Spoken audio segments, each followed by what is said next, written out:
with Noah.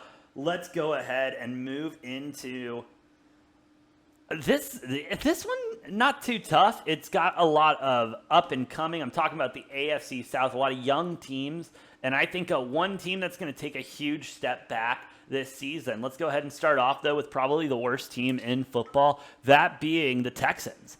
I have 3 Davy Mills autographed with a patch card up in my room that I would love to see turn to $1,000 one day. However, with this roster and the way and this coaching, I'm not too confident in my boy, unfortunately. I think he'll play great, but I can't willingly bet on this team. I have them going 3-14, just not. Oh, yeah, I do not see anything. I looked at their depth chart. I looked at the numbers. I looked at projections. Bro, I did everything today.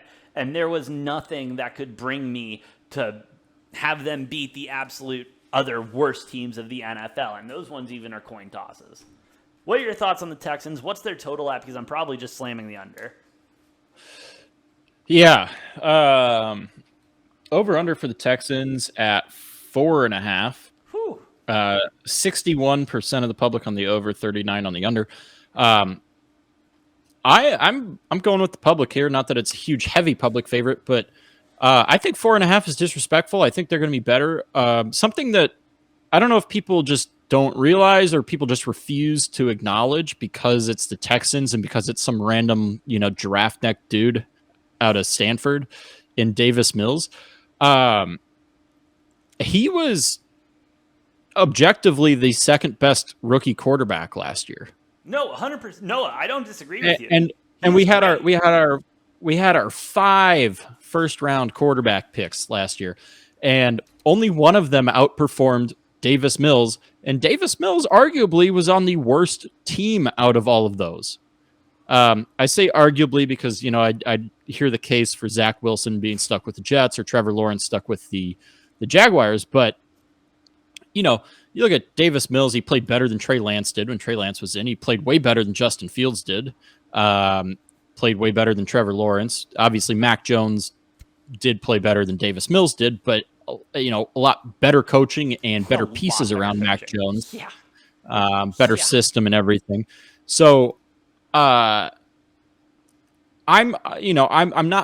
not going to sit here and try to pretend like I saw this coming, but Davis Mills did not play bad when he played last year, and I think the Texans take a larger step forward than the Jets do or than the Patriots do in a quarterback in his second year. I think Davis Mills is going to have he's going to have a decent season.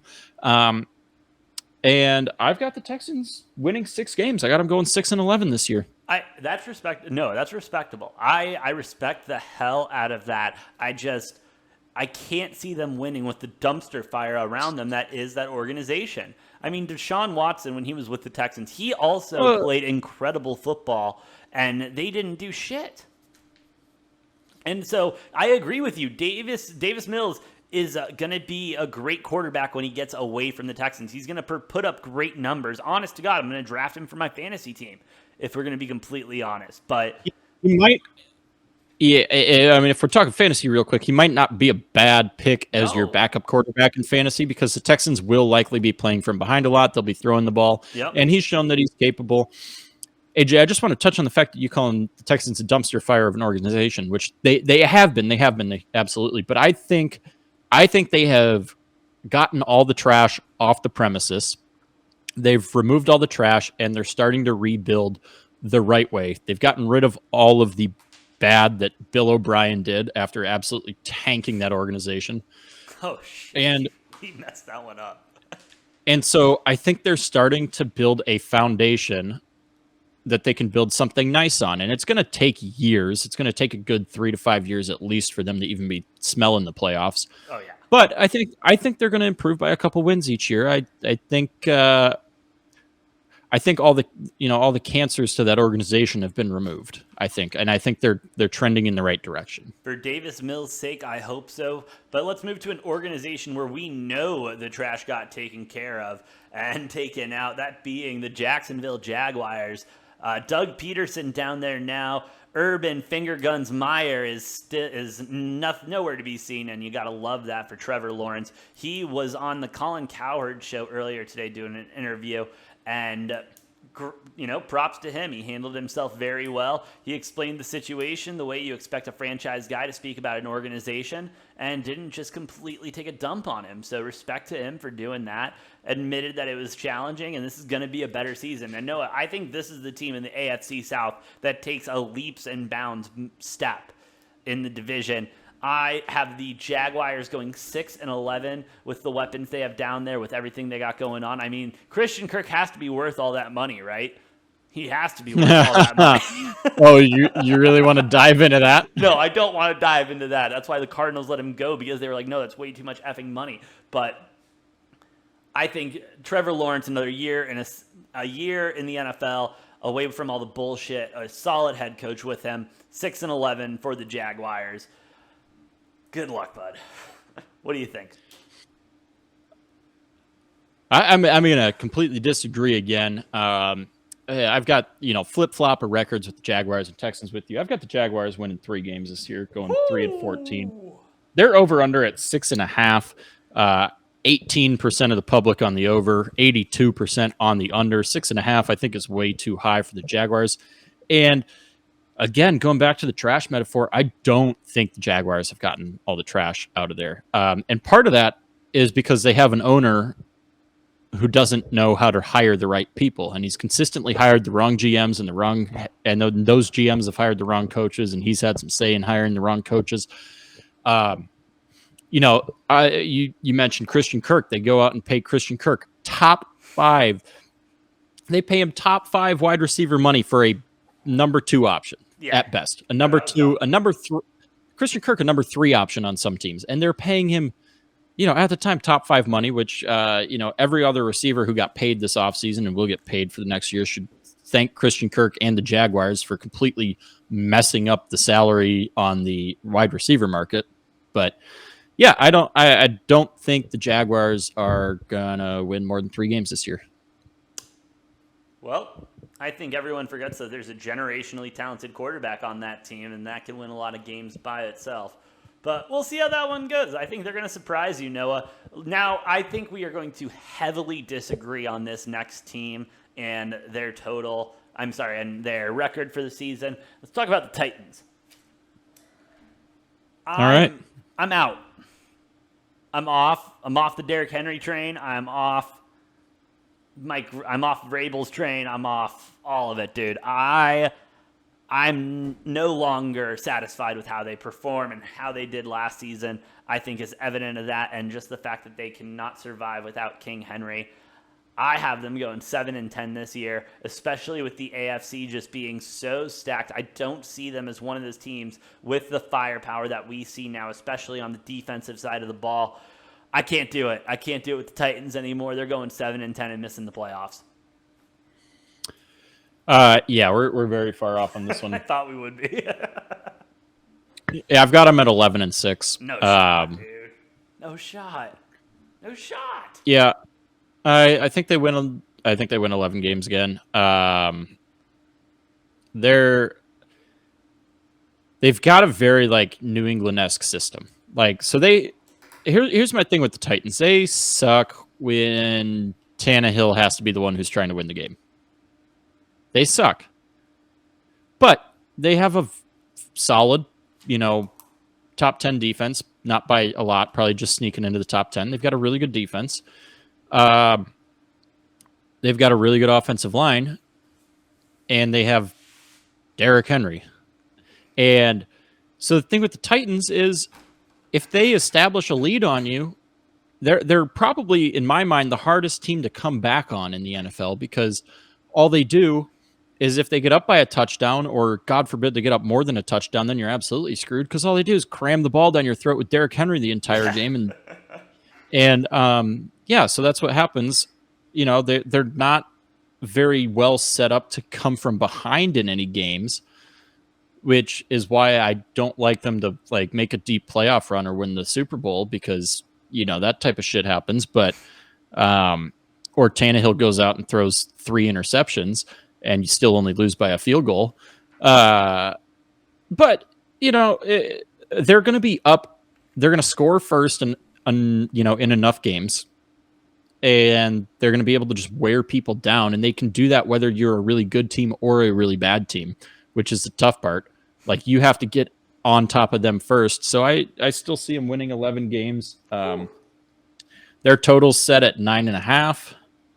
71% of the public on the over, 29 on the under. That means the under is juiced nicely, so I will take that. Thank you very much, Noah. Oh, they're not doing it, bro. They're not doing it. They don't got it. Don't got it. But let's move to the team that does have it, Noah. All right, and that being the Indianapolis Colts with the new and improved, reinvigorated Matty Ice, Matty MVP, Matty Super Bowl. They're doing it, bro. They are my team this season to go 17-0 and win the AFC and win a playoff game. I'm not saying they're winning the Super Bowl. They're not winning the Super Bowl. That's saved for another team we're going to talk about in a minute. But no, the Colts are going to win every single game this season. It's inevitable, excuse me. English is hard sometimes. But Matty Ice, I think, is truly the missing piece of all of this, especially when you have a workhorse like Jonathan Taylor in the backfield who is so diverse and can do so much and then really open up the play action down the field. Along with that Pro Bowl defense, I mean, Colts are doing it, bro. They're going 17-0 and winning a playoff game. Yeah, I completely disagree with that as well.